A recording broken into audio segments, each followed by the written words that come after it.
Straight out of a science fiction story, giant arrows sitting in the middle of the desert in Utah. Adding to the intrigue, the oversized arrows point to other arrows. So where does the path lead and what is it for exactly? Ladd Egan has the answers for us from southern Utah. Some of them are hard to see, others are real obvious.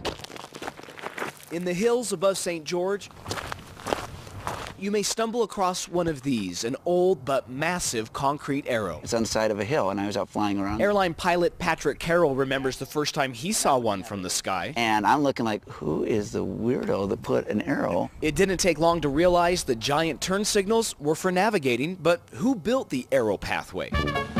For the answer, we go back to 1918 when President Woodrow Wilson sent a letter by plane launching the United States Airmail system.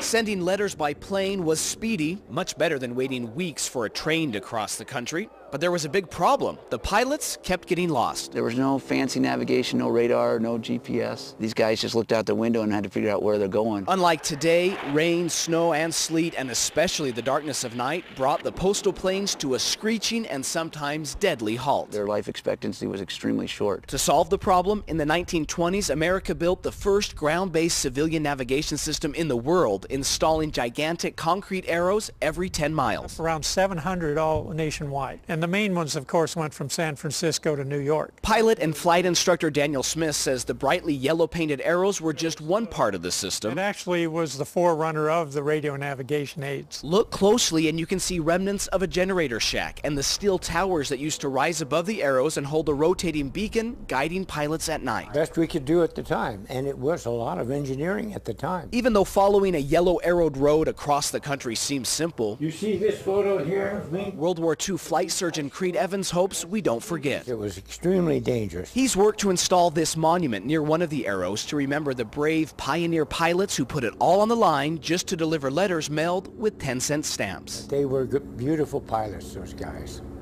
And some of them were killed. Reporting in southern Utah, Ladd Egan, 2 News. That's so interesting. And 2 of the arrow paths cross Utah, one from Salt Lake to San Francisco and the other from Salt Lake to Los Angeles. If you'd like to try to go see one of these arrows or hike to them, we're going to put some GPS coordinates on our website, KUTV.com.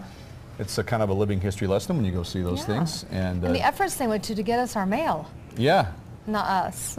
We weren't around back then. Oh, I was. was, but I used to get my mail all the time that way.